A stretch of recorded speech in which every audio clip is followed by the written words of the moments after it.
Tako, ura je 10 in jaz predlagam, da začnemo. Najprej bi vas vse lepo pozdravila na našem webinarju strani Visoke šole za računovodstvo in finance. Danes bo z nami svoje bogate izkušnje delil dr. Živko Bergant na temo obvladovanja denarnega toka združbe in se že veselim, kaj vse bomo slišali. Mogoče pa na začetku nekaj tehničnih, samo še napotkov. Če si niste uspeli še potegniti prosojnic dol oziroma jih tudi potem za svoje lastno spremljanje, jih lahko še vedno najdete tukaj na ikonici Event Board in imate Share Files in tam boste našli prosojnice, če si jih boste želeli potegniti gor, tako da to lahko tekom predavanja naredite. Drugače pa predlagamo, da najprej zdaj dr. Bergant predstavi svojo temo, na koncu bo pa možnost tudi kaj podebatirati, bom jaz vklopila potem to možnost, da se vključite v razpravo, takrat pa seveda prosim, da vključite tudi vsaj zvočnik, da vas bomo slišali. To bi bilo za čist kratek uvod z moje strani, zdaj pa kar predajam besedo dr. Bergantu. Izvolite. Ja. Hvala lepa. Lepo pozdravljeni tudi z moje strani. Zelo sem vesel, da bom lahko povedal nekaj o denarnem toku, na katerega imam verjetno bolj specifičen pogled. Bolj bi rekel, da bom poskušal ugotoviti ali pa prikazati blišč in bedo trenutne računovodske analize in računovodske stroke, ki je v glavnem inkorporirana v računovodske standarde, tako slovenske kot tudi v mednarodne računovodske standarde. Trdim namreč, da se jih naši avtorji in tudi praktiki preveč dobesedno držijo in seveda tudi zato prihajajo v probleme sami s seboj, ko jih je treba te obračune in prikaze pravzaprav tudi pojasnjevati.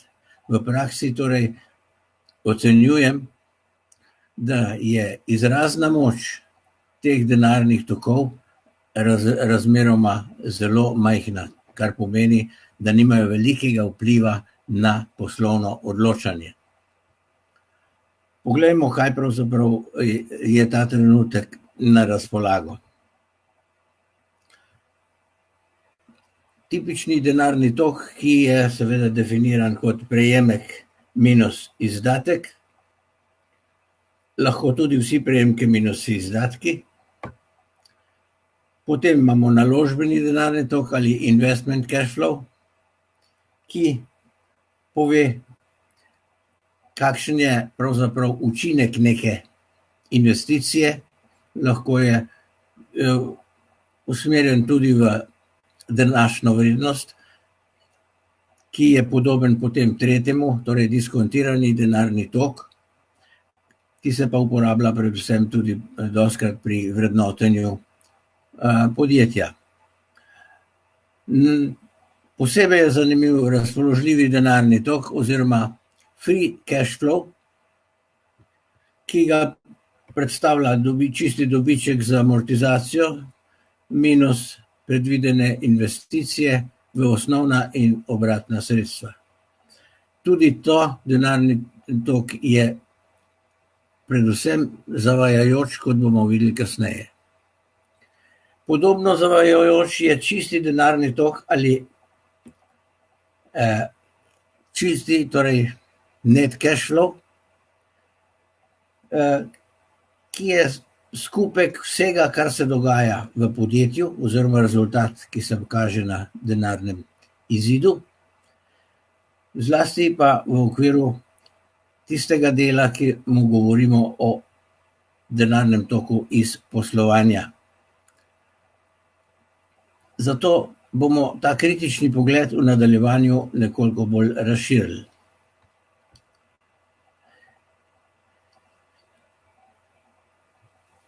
Izkaz denarnega izida Vsebuje denarni izid iz poslovanja, iz naložbena in financiranja. To je, moja ocena je to, da je pač to knjigovodski pogled na finance, ki nam ne pove prav veliko.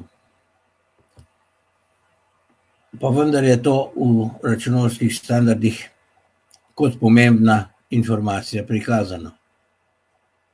Bomo videli kasneje na primeru, kaj pravzaprav to pomeni.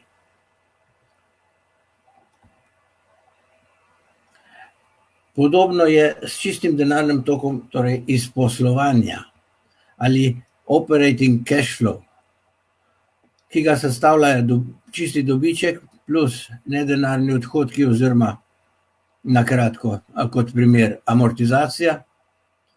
Nadalje pa samo spremembe poslovnih obveznosti, poslovnih terjatev in zalog. Literatura poudarja ta čisti denarni tok iz poslovanja kot izredno pomembno informacijo. V resnici pa je lahko, če ga napačno pojasnjujemo, zelo, zelo zavajajoč. To bomo videli tudi kasneje. Pomanjkljivost vseh teh prikazanih tokov je najprej ročnost. Za finančnika je pomembna ročnost nekega toka. Kdaj ga bom dobil in kdaj bo kakšen prejemek in kdaj bo kakšen izdatek. Tega vidika v prej navedenih tokovih enostavno ni. In druga pomembna pomanjkljivost prikazanih tokov je vzročnost. Niti eden od njih ne kaže, zakaj se je sprememba denarja v podjetju zgodila. Kaže samo, kaj se je spremenilo, ne pa zakaj se je spremenilo. To je podobno kot recimo, ko beremo poslovno poročilo in je komentar analitika, terjatve so se povečale, zaloge so se zmanjšale ali pa povečale, obveznosti do poslovnih partnerjev so se povečale.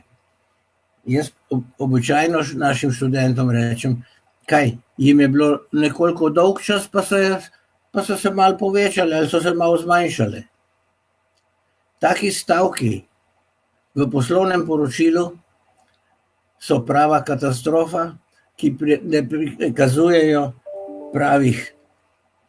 prave vsebine poslovanja, prikazujejo pač pa neznanje analitikov in prikazujejo tudi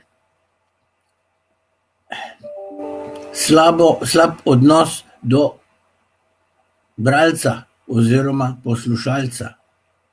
Torej nas nič ne zanima, ali bo on od tega kaj imel ali ne. Brez ročnosti in vzročnosti ne moremo sprejemati nekih resnih poslovnih odločitev brez velikega tveganja.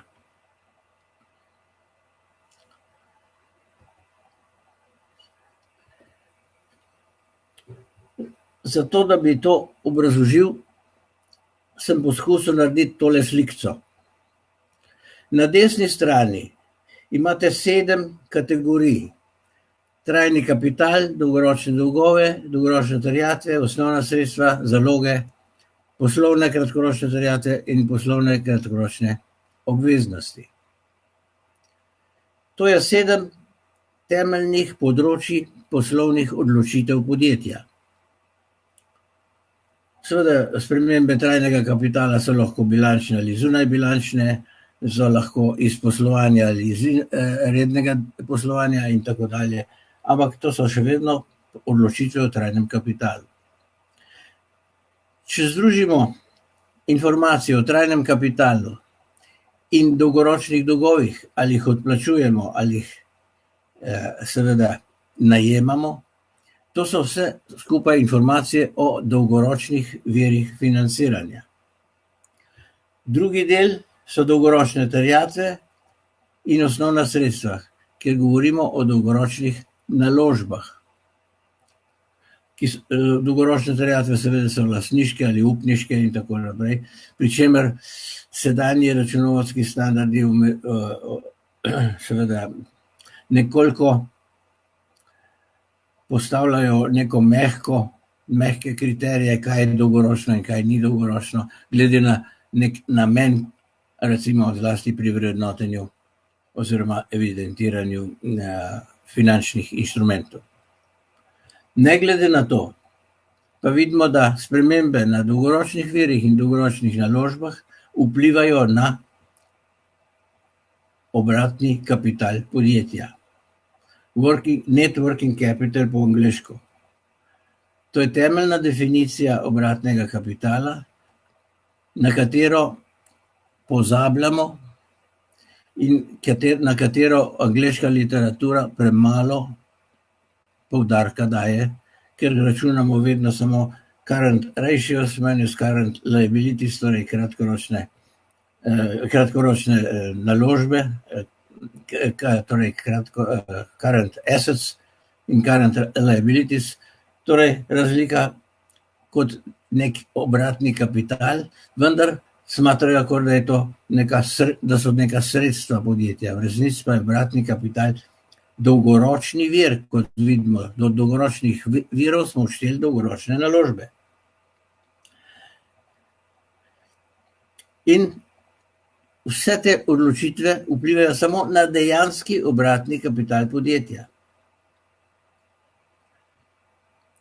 V življenju in pa tudi v podjetju pa ni vse to, kaj imamo, ampak moramo tudi ugotoviti, kaj bi bilo dobro, kaj je priporočljivo, kaj je optimalno.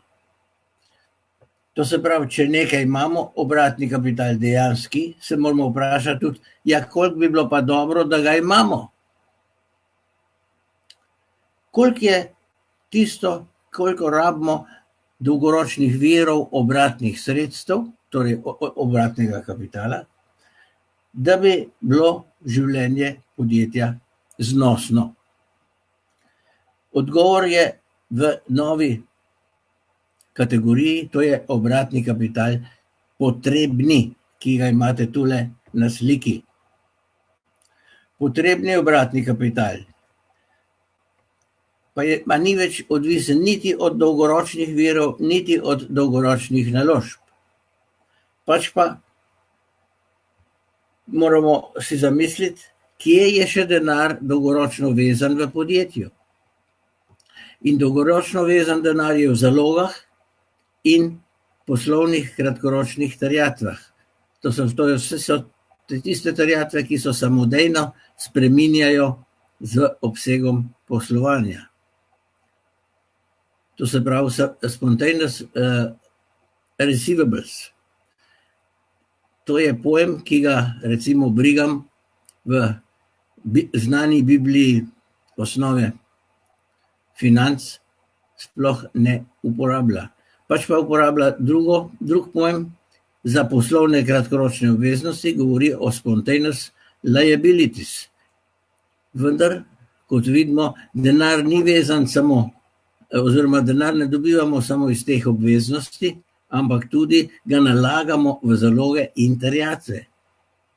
In ker je to spontano, pomeni, da je denar trajno vezan v zalogah in poslovnih terjatvah,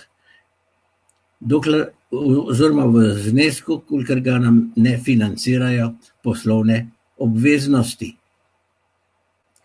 In te tri kategorije torej jasno opredeljujejo potrebni obratni kapital. Kaj to pomeni? Da je ta del zalog, terjatev in minus obveznosti treba tudi po gospodinjski logiki dolgoročno financirati. Mi imamo pa dolgoročnih virov toliko, kolikor je dejanskega obratnega kapitala. Razlika je torej presežek ali primanjkljaj obratnega kapitala. Presežek pomeni, da imamo enostavno preveč dolgoročnih virov in kaj se zgodi,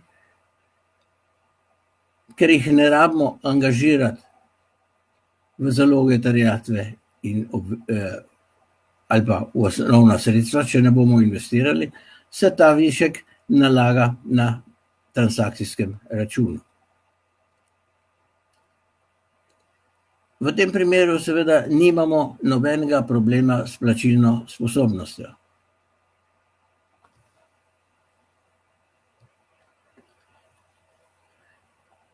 Vendar vsaka stvar ima svoje dobre in slabe plati. Dobra stvar seveda je naša dobra plačilna sposobnost, imamo zadostne likvidnostne rezerve ali pa presežne likvidnostne rezerve. Na drugi strani pa so dolgoročni viri praviloma dražji od kratkoročnih. To se pravi, to mirno spanje glede plačilne sposobnosti ima svojo ceno v višini, torej v obliki višjih obresti financiranja oziroma večjih pričakovanj lastnikov kapitala. Če pa imamo dejanskega obratnega kapitala manj, kot je potreben, torej manj, kot je denarja angažirano v zalogah in poslovnih terjatvah, tedaj govorimo o primanjkljaju obratnega kapitala. Kaj to pomeni? To kaže na možnost potencialnih težav s plačilno sposobnostjo. Zakaj? Ker če imamo denar vezan v zalogah in terjatvah, nimamo pa dolgoročnih virov, pomeni, da bomo financiran ta denar v zalogah in terjatvah seveda kratkoročno, s kratkoročnimi viri. To pa, če smo dobavitelje in poslovne obveznosti že odšteli, pomeni, da financiramo ta primanjkljaj izključno s kratkoročnimi posojili. Ob zapadlosti teh posojil nimamo sredstev za njihovo vračilo.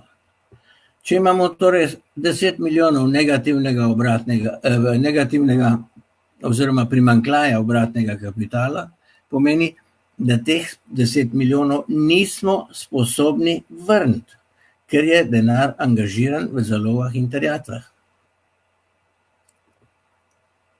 Če jih nismo sposobni vrniti, pomeni,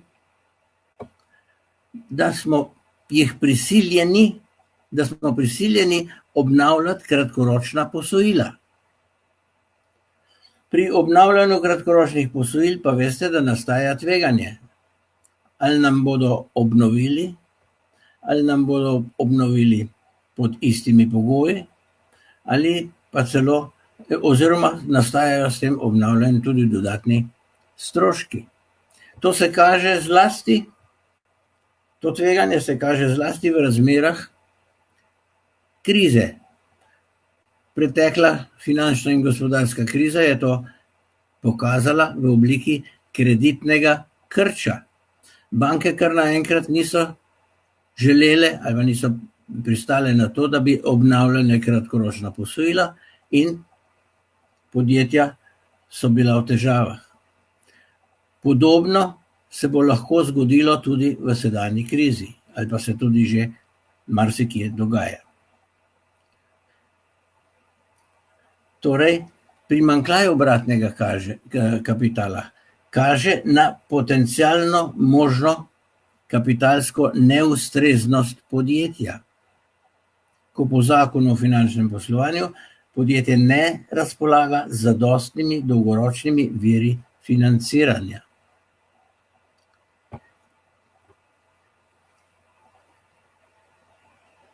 To pomeni, da sam primanjkljaj obratnega kapitala še ne pomeni kapitalske neustreznosti, pač pa pomeni opozorilo, da mora se podjetje prešteti, ali je v tem znesku primanjkljaja še sposobno obnavljati kratkoročna posojila ali ne. pa še en dodaten poudarek je tukaj, ne gre za današnjo stanje, ali bo podjetje v prihodnosti še sposobno obnavljati ta primanjkljaj. Pri čemer seveda je zelo pomembno, kako se ta primanjkljaj spreminja. Z drugo besedo, treba ga je spremljati. To izrecno zahteva tudi Zakon o finančnem poslovanju. Spremljanje kapitalske ustreznosti. In kot vidite, če imamo primanjkljaj obratnega kapitala, to vpliva na denarna sredstva neposredno.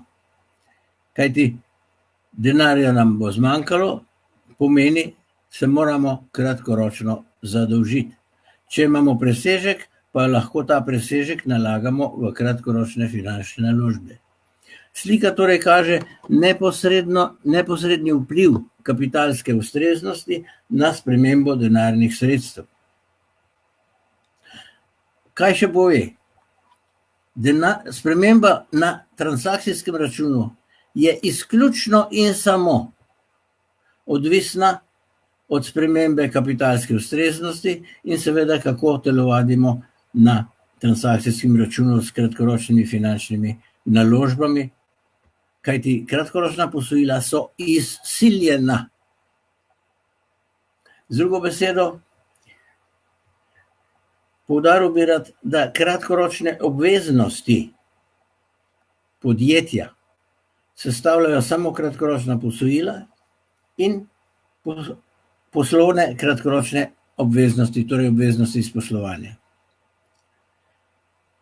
To pomeni, da so kratkoročna posojila posledica vsega, kaj se v podjetju dogaja, ker so izsiljena, ker podjetje rabi ustrezen znesek denarja vsakodnevno. Ne moramo torej reči, ja, kratkoročna posojila so se povečala. To pomeni približno, kot da je imel finančni direktor preveč časa, pa je šel na banko, da bi malo po denar iskati, a ne. To se pravi, iz dolgega časa smo se malo zadolžili. To enostavno ne gre. To pomeni še nekaj drugega. Imamo tudi različne indikatorje oziroma kazalnike, kjer so noter kratkoročna posojila kot posebna kategorija. Recimo, kratkoročni koeficient oziroma kazalnik finančnega razmerja med kratkoročnimi sredstvi in kratkoročnimi obveznostmi. Običajno slišimo, ta kazalnik se je zmanjšal, ker so se kratkoročne obveznosti povečale. Krasno. Kaj lahko direktor na osnovi tega odloči? Kratkoročne obveznosti so se malo povečale, ker jim je bilo nekoliko dolg čas, a ne? To se pravi, da smo kratkoročna obveznosti postavili kot vzrok nekih sprememb. V resnici so pa posledica vsega, kar se v podjetju dogaja. In je jasno, da posledica vsega ne more biti vzrok ničemur.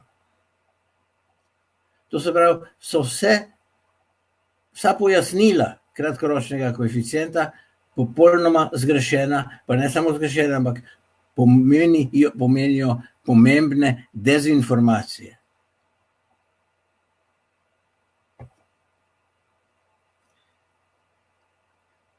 Če misli kdo drugače, se naj oglasi.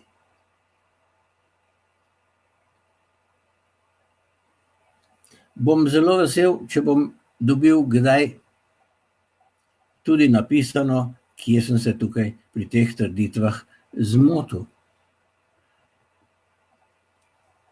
Iz tega sledi še nekaj drugega. Zakonska obveznost, pa ne samo ta obveznost iz zakona, ampak tudi iz kodeksa poslovno-finančnih načel, je spremljanje kapitalske ustreznosti. Kot vidite, je to pomembno zato, ker kapitalska ustreznost neposredno vpliva na spremembo denarja in s tem na plačilno sposobnost podjetja. Z drugo besedo vpliva na finančni položaj podjetja. Zdaj bi pa morda še 2 besede o tem. Finančni položaj je v angleščini bilanca stanja. V slovenščini to ni bilanca stanja. Finančni položaj v slovenščini je definiral Slovenski inštitut za revizijo s tem, da je to položaj podjetja glede na finančni cilj, to je plačilna sposobnost. Ko zakon o gospodarskih družbah zahteva informacijo o finančnem položaju, to piše v zakonu, pomeni, da to zahteva informacijo, kako podjetje obvladuje svojo plačilno sposobnost. Kot vidite iz te slike, tega ne more podjetje prepričljivo razložiti brez pojmov dejanski in potrebni obratni kapital oziroma brez ocene kapitalske ustreznosti. Spremljanje, ki je obvezno kapitalske ustreznosti, pomeni tudi potrebo po dokazovanju, kako je podjetje ocenjevalo svojo sposobnost obnavljanja kratkoročnih posojil. Če tega podjetje ne more dokazati, pa gre recimo v stečaj ali prisilno poravnavo, vsi zneski, ki jih dobavitelji ne dobijo povrnjene,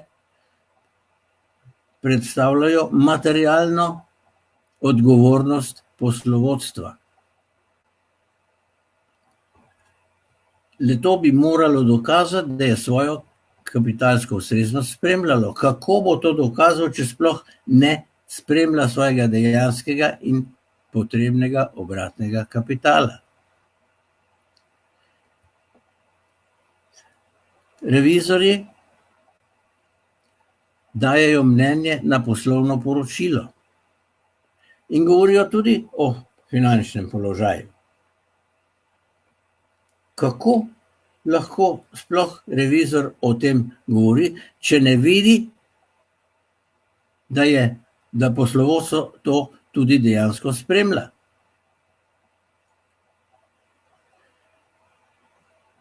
Revizorski pogled na poslovno poročilo je torej izredno odgovorna zadeva.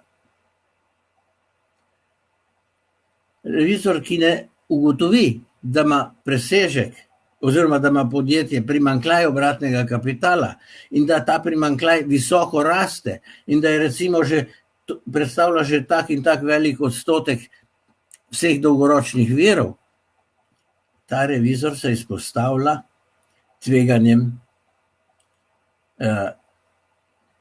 tožb in podobnim zadevam, če ne opozori na probleme plačilne sposobnosti, grozeče plačilne sposobnosti. Najmanj, kar je, bi moral to zapisati v pismu poslovodstvu. To je najmilejša oblika, če oceni, da to še ni tako kritično. Ko bo enkrat nekdo spoznal, da je bilo pozitivno mnenje revizorja na poslovno poročilo seveda zavajajoče, tedaj bo seveda problem dejansko nastal. Jaz pa želim ga na njega že vnaprej opozoriti. Zakaj se to dogaja? Zato, ker na žalost o potrebnem obratnem kapitalu v angleški literaturi ni govora. Razen v primeru, ko načrtujemo neko investicijo. Tedaj vsak zna zračunati, koliko zalog in terjatev bo in je treba za to pridobiti dolgoročne vire, vendar se pa noben ne vpraša, ali jih podjetje že danes, še pred investicijo sploh ima svoje dolgoročne vire. Zato tudi v angleščini ali v angleški literaturi ne boste našli pojma potrebni obratni kapital v smislu analize nekega finančnega položaja. In ker tega v angleščini ni, seveda, naše poslovne šole tega ne učijo, na žalost. In postanejo vsi predavatelji, predstavljajo nekaj, kar prevedejo iz angleščine, vse drugo pa ne velja nič. Jaz se opravičujem, ampak to je moje kritično mnenje, ki se pokaže pri vsakem stečaju podjetja, pri vsaki težavi v zvezi s plačilno sposobnostjo, pa se nič ne dogaja.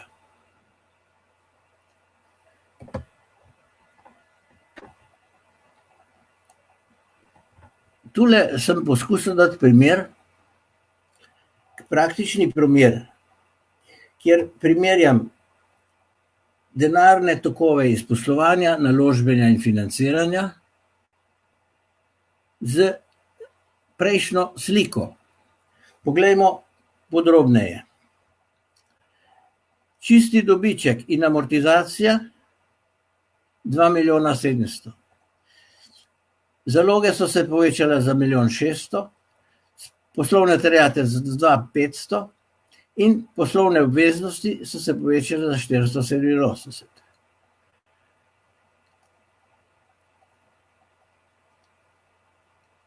Operating cash flow ali čisti denarni tok iz poslovanja je torej čisti dobiček minus zaloge, minus poslovne terjatve plus poslovne obveznosti.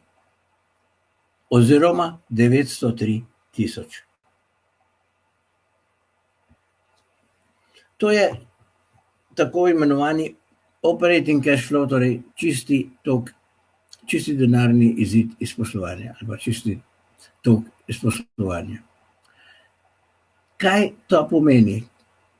V vsakem učbeniku je to ima izredno pomembno vlogo, ampak na papirju.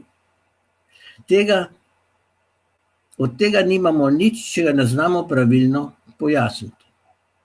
Zato ga je treba analitično pogledati. Kaj je sestavni del tega čistega denarnega toka iz poslovanja?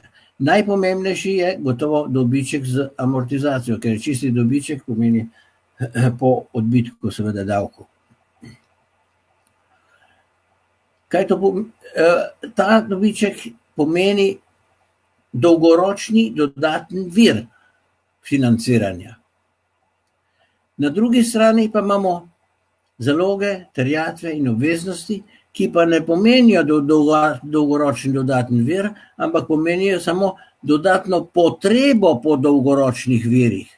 Torej, postavke 2, 3 in 4 pomenijo spremembo potrebnega obratnega kapitala. Številka 1 pa pomeni spremembo dejanskega obratnega kapitala, ki je nastal samo iz poslovanja. Torej, kaj vidimo? Dolgoročni viri obratnih sredstev so se povečali za 2.700.000, potreba po obratnem kapitalu se je pa še povečala seveda za 3.600.000. Razlika je seveda negativni denarni tok iz poslovanja. Istočasno je podjetje tudi naložilo v osnovna sredstva in kratkoročne finančne naložbe, pa še celo odplačalo nekaj dolgoročnih terjatev, kar pomeni, da je tudi denarni izid iz naložbenja negativen. Logično je, da ta dva denarna izida je bilo treba sfinancirati oziroma nadomestiti in to se je zgodilo z dodatnimi, evo tole vidimo, kratkoročnimi finančnimi obveznostmi. Zato je izid iz financiranja pozitiven za 1.988.000. To je recimo zgodba na osnovi poslovanja, naložbenja in financiranja. Druga zgodba iz prejšnje slike pa kaže, kapitalska ustreznost iz poslovanja se je zmanjšala za 903, kapitalska ustreznost je tole 6 minus 15, to se pravi, dolgoročni vir 800 se je zmanjšal in zato se je kapitalska ustreznost poslabšala. Z drugo besedo, če je bil prej presežek, se je zmanjšal, če je bil pa primanjkljaj obratnega kapitala, se je pa povečal za 1 700 000. Torej, sprememba kapitalske ustreznosti ali pa te ocene je poslabšala se za 1 700 000. In podjetje je moralo to primanjkljaj dolgoročnih virov obratnih sredstev nadomestiti s kratkoročnim dodatnim zadolževanjem. In zgodilo se je to, da smo se dodatno zadolžili za 1 500 000, kar pa ni bilo dovolj za 1 700 000 in smo morali za teh 120 vzeti še denar iz transakcijskega računa. Vidite, da je na osnovi prejšnje slike smo razložili, zakaj se je denarni izid oziroma zakaj se je denar zmanjšal na transakcijskem računu za 120 000. Medtem ko poslovanje, naložbe in financiranje ne razloži vzrokov zmanjšanja denarja.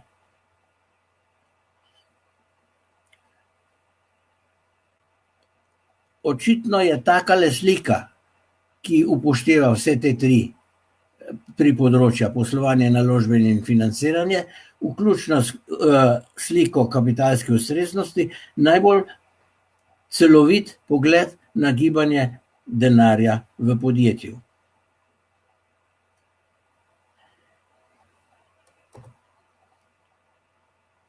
Zdaj pa poleg tega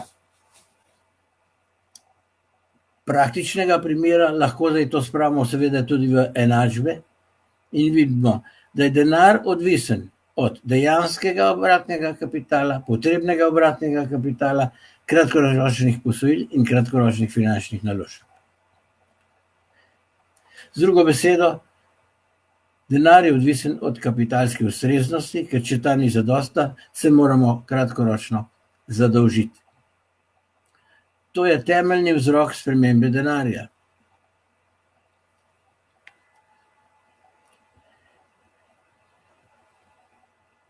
Pri čemer je dejanski obratni kapital odvisen od dolgoročnih virov in dolgoročnih obveznosti, potrebni obratni kapital pa od terjatev, zalog in poslovnih obveznosti. Seveda načinov ocene potrebnega obratnega kapitala je več, ta je najbolj ilustrativen, vsebinski, računsko pa je lahko tu še veliko podrobnosti. Ali gremo v večjo natančnost ali manjšo in tako dalje. Ampak to presega današnjo diskusijo. To pomeni, da moramo ugotavljati kapitalsko ustreznost na relativno kompliciran način, ker moramo ugotavljati dejanski, potrebni obratni kapital in tako naprej. Pri čemer sem seveda vesel, da sem ugotovil še nekaj drugega. Lansko leto sem ugotovil, da se da presežek ali primanjkljaj obratnega kapitala izračunati samo iz 3 kategorij v bilanci. Presežek je izračunan, če od denarja in odštejemo kratkoročna posojila in mu prištejemo kratkoročne finančne naložbe. Primanjkljaj ima pa podjetje, če od kratkoročnih posojil odštejemo finančne naložbe in denar, to se pravi, z njimi ne moremo poravnati vseh kratkoročnih posojil in to je primanjkljaj dolgoročnih virov. Kaj nam ta enačba pove? Najprej, da lahko zračunamo ali pa ocenimo kapitalsko ustreznost brez bilance stanja. Kajti podatek o kratkoročnih posojilih je praktično vsak dan na razpolago. Podatek o kratkoročnih finančnih naložbah je vsak dan na razpolago. Denar pa tudi na bančnem izpisku. To se pravi, da teoretično in tudi praktično lahko vsak dan izračunamo primanjkljaj ali presežek obratnega kapitala. Torej imamo vsak dan oceno kapitalske ustreznosti, s tem pa tudi nam je omogočeno spremljanje gibanja kapitalske ustreznosti. Seveda je pa pomanjkljivost tega pristopa, da ta enačba ne razlaga vzrokov spremembe primanjkljaja ali presežka. Ta enačba samo ugotavlja, kolikšen je in seveda v spremljanju, kako se giblje, ne pa zakaj se spreminja. Če je torej ta primanjkljaj tako izračunan visok ali pa če se celo povečuje, pomeni, da je treba iti na prejšnjo sliko in analizirati dejanski in potrebni obratni kapital. Naslednja stvar, pomanjkljivost lahko te enačbe je, da so kratkoročna posojila prenizko ovrednotena, ker smo zaradi pomanjkanja denarja, lepo po domače povedano, nategovali dobavitelje. Za tisti znesek, ki presega normalen rok plačevanja dobaviteljem, za ta znesek je treba povečati kratkoročna posojila in bomo prišli do boljše ocene primanjkljaja.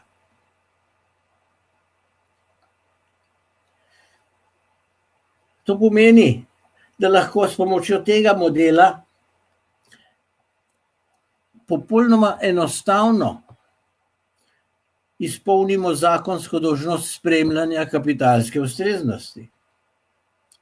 To pomeni tudi, da lahko revizor na osnovi teh 3 kategorij v eni minuti ugotovi, kaj je s kapitalsko ustreznostjo podjetja in kakšna je približno ocena tveganja plačilne sposobnosti.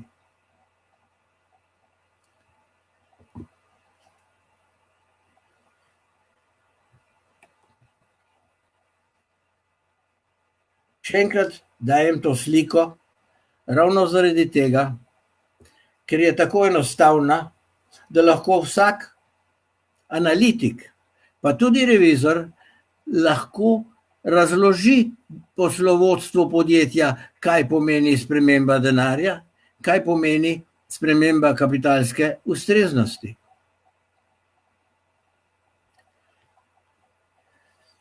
Pričemer moram še poudariti, da ocena potrebnega obratnega kapitala je tu minimalna, zato govorim o potrebnem in ne o ustreznem obratnem kapitalu. Kajti poleg tega potreb, denarja, ki je angažiran v zalogah in poslovnih terjatvah, je treba predvideti tudi tveganje v poslovanju, tako kot zahteva tudi Zakon o finančnem poslovanju. Torej je treba poleg tega potrebnega, mora dejanski obratni kapital biti večji od potrebnega tudi za oceno dolgoročnih virov, ki so potrebni za obvladovanje tveganja v poslovanju. Torej v najširšem pomenu besede. Če prištejemo torej potrebnemu še rezervni obratni kapital, tedaj lahko govorimo o ustreznem obratnem kapitalu. Torej, shema je popolnoma preprosta, gospodinjsko logična in vidimo, od česa dejansko denarni tok odvisen. Na ta način vidimo kaj? Na desni strani 7 temeljnih področji, kako res upravljamo z našim denarnim tokom na področju kapitala, dolgoročnih dolgov, dolgoročnih terjatev, osnovnih sredstev, zalog, poslovnih terjatev in poslovnih obveznosti. Pričemer popolnoma nič ni pomembno knjigovodsko manipuliranje z amortizacijo, z prevrednotevanjem in drugim, recimo, knjiženjem po pošteni vrednosti. In zakaj? Zaradi tega, ker, kot vidite, to nič ne vpliva na tiste 3 kategorije, o katerih smo prej govorili. Vpliva seveda na pošteno ali pa bolj približno točno ocenjevanje tržne vrednosti osnovnih sredstev in tako dalje. Ampak namen, ko knjižimo nek, recimo, finančni inštrument po namenu, to je knjigovodska manipulacija. In nima nobenega pomena glede na temeljni cilj bilance stanja. Temeljni cilj bilance stanja se v računovodskih standardih ali pa v uvodu k računovodskih standardih, tudi v mednarodnih računovodskih standardih, kaže samo v namenu informacij za investitorje in za kreditorje. To pa je seveda, kot vidite, temeljna informacija o tem pa je kapitalska ustreznost podjetja.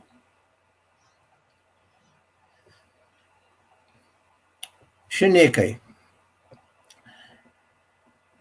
Tale tok, ki smo ga obravnavali tule,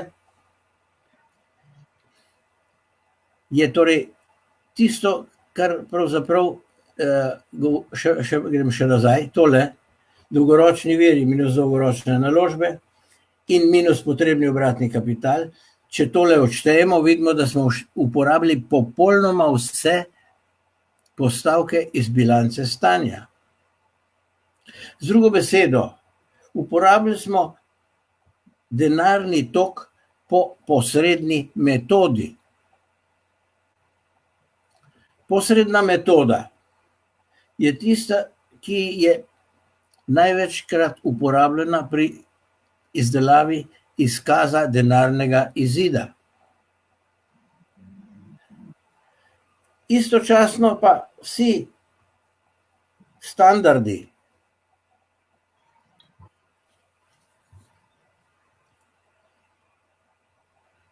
govorijo o tem, da je priporočljivejša metoda neposredna metoda, ki govori samo o prejemkih in izdatkih. To je čisto strokovno zavajanje in nesposobnost razlage, prave razlage denarnega toka. To neposredna in posredna metoda sta po svoji izrazni moči popolnoma neprimerljivi. To je ravno tako, kot če bi primerjali, kaj je bolj koristno, ali vaš levi ali desni čevelj. Če imata 2 informaciji različen namen, potem jih ne smemo primerjati. Sta neprimerljivi.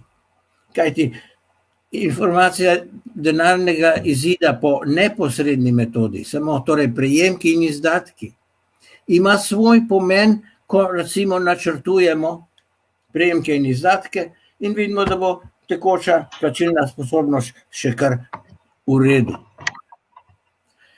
Imam izkušnjo, ko sem bil od ministrstva še pred leti zadolžen za eno strokovno mnenje o sanacijskem programu nekega podjetja. To podjetje je 10 let naredilo analizo za nazaj gibanja, bilance stanja, pa še 10 let naprej. In seveda so naredili tudi projekcijo prejemkov in izdatkov za 10 let naprej. In je bilo vse v redu. Vendar, ko sem pa zračunal, kaj je z obratnim kapitalom, sem gotovo, da je obratni kapital bil že prejšnja leta negativen in da se je povečeval in da še naslednjih 10 let bo še vedno negativen in bo še večji. Z drugo besedo, kratkoročna plačilna sposobnost je bila še zagotovljena, ker so predvideli kratkoročna posojila in seveda nategovanje dobaviteljev. Kapitalska ustreznost je bila pa kriminalna. In celo tako tudi načrtovana. Z drugo besedo, po posredni metodi ocenjujemo plačilno sposobnost z dolgoročnega vidika, z vidika torej kapitalske ustreznosti, po neposredni metodi pa ocenjujemo lahko plačilno sposobnost k večjemu z kratkoročnega vidika. Torej ne moramo reči, da je zdaj ena metoda boljša od druge. Če imamo dva različna namena. Pa vendar se to kar ponavlja in to celo pride v računovodske standarde. Upam, da sem bil dovolj razumljiv, kaj se dogaja z nekritičnim pristopom do standardov, do literature in zato tudi pridemo do informacij, ki so v praksi popolnoma nepotrebne in seveda največkrat tudi škodljive in zavajajoče. Kaj hočem povedati? Da je zdrava kmečka pamet, gospodinjska logika tista, ko se moramo vprašati, kaj smo povedali direktorju. Postaviti se moramo na njegov položaj in se vprašati, ali smo sami sebi kaj povedali, ali bi lahko na osnovi tega kaj res odločili, ali je ta informacija v nas zbudila nek občutek odgovornosti oziroma občutek priložnosti ali ogroženosti. Če nam ta informacija ni vzbudila enega od teh dveh občutkov, je seveda popolnoma navaden podatek, ki nas pusti ravnodušne. Velika nevarnost pa je, da smo prejeli tudi dezinformacijo.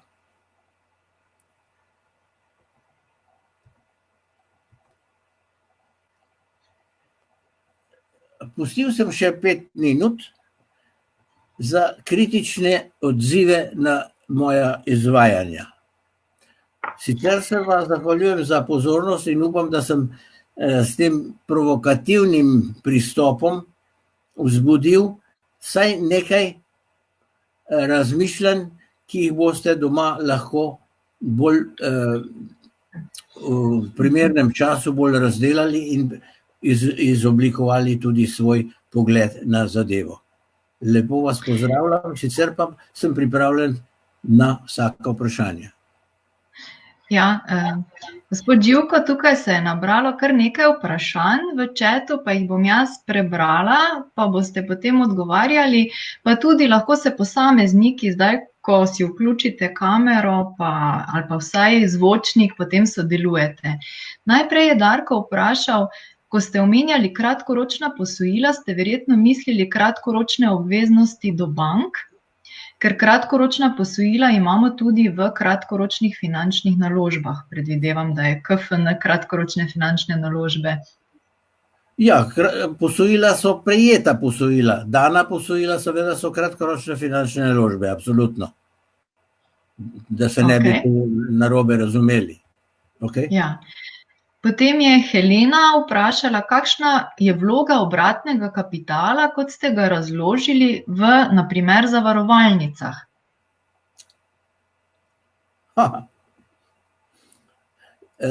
V primeru zavarovalnice, pa tudi banke, je gospodinjska logika približno enaka. Tudi tam velja logika. Vendar seveda izračun obratnega kapitala je pa bistveno različen. Tega nažalost nisem tu pokazal, ker je to ta trenutek preveč zaenkrat, in tudi v zavarovalnicah imajo druge sklade, recimo, zavarovalniške, ki drugače vplivajo na plačilno sposobnost zavarovalnice, je pa v bistvu še nekaj, Zlasti zavarovalnice se razlikujejo od bank, kjer zavarovalnica ima večji poudarek na varnosti, torej na plačilni sposobnosti, banka pa na učinkovitosti. Tako da ti dve vrsti podjetij imata svojo logiko, vendar obratni kapital po vsebini velja tudi za njih. Tudi za njih velja, da je treba ugotoviti vzroke sprememb denarja na računu. To je temeljne izhodišče oblikovanja vsakega bi moralo biti oblikovanje vsakega denarnega toka, če hočemo, da bo res imel neko izrazno moč. Hvala. Naslednje vprašanje je od Barbare. Glede potrebnega obratnega kapitala in ocenitve kapitalske ustreznosti bi se z gospodom Bergantom strinjala. Predvsem je zadeva še bolj kritična v multinacionalkah, ki so nekako čedalje bolj orientirane na plane. Dejanska stanja so nepomembna. Analize planov in dejanskega stanja pa privedejo k friziranju dejanskih stanj, saj se stremi k stanju, plan je dejanski. To je v bistvu bil bolj komentar, Barbara, ni toliko vprašanje, ampak če boste kaj vseeno pokomentirali, dr. Bergant. Ja, lahko tudi to komentiram. Dejansko, ravno ta enačba, ki sem jo na koncu prikazal, kjer je primanjkljaj izračunan samo iz 3 kategorij, velja za preteklost in tudi za prihodnost. To je popolnoma neodvisna zadeva od vseh knjigovodskih takih ali drugačnih manipulacij ali bilančne politike in tako naprej. To se pravi, ta analiza, ki je bila predstavljena, velja za analizo preteklih kategorij in tudi načrtovanih kategorij. In podjetje, ki načrtuje povečanje primanjkljaja obratnega kapitala, bi moralo se zamisliti, ali je to res tisto, kar velja za sprejet kot poslovni načrt. Ali pa je to morda samo začasno v obdobju, recimo, sanacije poslovanja. Super. Martina naprej sprašuje, koliko v procentu je po vašem mnenju priporočen presežek obratnega kapitala, da podjetje lahko vključuje v denarni tok posojila?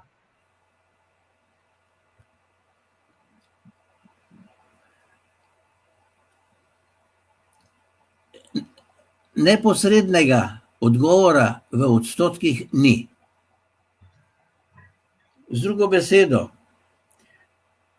tu se srečajo finance tudi že malo z občutkom umetnosti. Vendar to je možno dosti dobro tudi oceniti. Podjetje si lahko privošči toliko kratkoročnih poslovnih posojil, kolikor lahko oceni, da jih je zmožno obnavljati. To pomeni, da je to odvisno predvsem od bonitete podjetja, ki jo ocenjujejo kreditorji, to se pravi banke. Ok. Milo, ok. Ja, še boste kaj dodali? Torej, uprava podjetja bi morala v zapisniku kolegija ali nadzornega sveta oceniti svojo sposobnost obnavljanja kratkoročnih posojil. Brez te ocene bi moral vsak izvedenec ugotoviti, da uprava ne spremlja kapitalske ustreznosti v skladu z zakonom. Okay. Poleg tega pa še nekaj. Tale enačba, ki sem jo prikazal, na osnovi 3 kategorij ocena primanjkljaja, pomeni idealno možnost tudi oceniti kapitalsko ustreznost poslovnih partnerjev, kupcev in dobaviteljev. Zelo hitro se ugotovi, kaj se z njihovim primanjkljajem dogaja, kar pomeni, da zelo hitro lahko ocenimo tudi tveganja, ki izhajajo iz poslovnih odnosov s kupci ali dobavitelji. In če so ta tveganja visoka, to takoj spet vpliva na našo potrebo po dodatnem rezervnem obratnem kapitalu. Pa omogoča seveda pa tudi potem normalno poslovno komuniciranje s poslovnimi partnerji. Ugotoviš, poslušajte, vi imate pa tak primanjkljaj, kako si to predstavljate? Kaj to pomeni za naše prihodnje poslovne odnose? Tako da to so tiste koristi te pomembne informacije. Okay. Še naslednje vprašanje imamo od Miloša. Zakaj dopuščate, da banke ignorirajo oziroma so ignorirale to logiko ocene plačilne sposobnosti pri ocenjevanju kreditne sposobnosti komitentov? Kaj kdo dopušča? Nisem slišal. Zakaj dopuščate, da banke ignorirajo oziroma so ignorirale to logiko ocene plačilne sposobnosti pri ocenjevanju kreditne sposobnosti komitentov? Ja, odlično vprašanje. Kdo to dopušča? Odgovor je preprost. Mi sami. Podjetja to dopuščajo. Neznanje to dopušča. In za to neznanje so odgovorne naše šole. Zelo preprosto. Banka reče, ja, vaš kratkoročni koeficient pa ni 2, pa bi moral biti 2. Namesto da bi rekli, ja, 2 pomeni samo 50% financiranje kratkoročnih naložb. To ni nič. Tle nobenega znanstvenega, niti empiričnega dokazani, da mora biti kratkoročni koeficient 2. Pa vendar še banke še zmeri to gledajo. Zakaj? Zato, ker smo mi reveži brez argumentov. Ne uporabljamo gospodinjske logike tudi v razgovoru z bankami in se ne postavimo strokovno. Ne postavimo se strokovno zaradi tega, ker so nas napačno učili. Da ste me razjezili, sem tako tudi povedal. Dobro. Še eno vprašanje imamo strani Dejana. Kakšno je vaše predvidevanje vpliva trenutne situacije, to se pravi COVID-19, na likvidnost podjetij? Ja.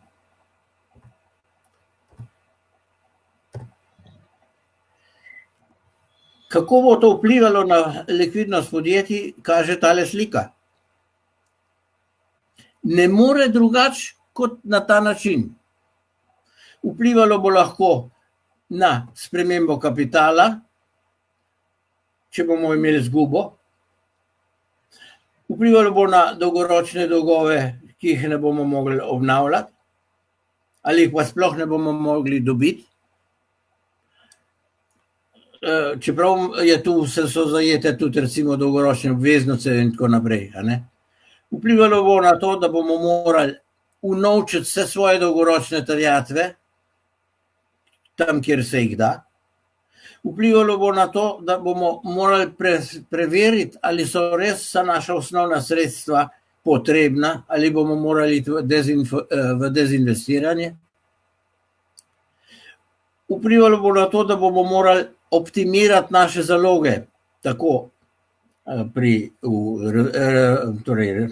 materialu in gotovih izdelkih in nedokončane proizvodne. Ker ti tudi recimo vpliv nove tehnologije, ki omogoča manjše zaloge nedokončane proizvodne, neposredno, kot vidite, vpliva kar na denar, ker zmanjšuje potrebni obratni kapital.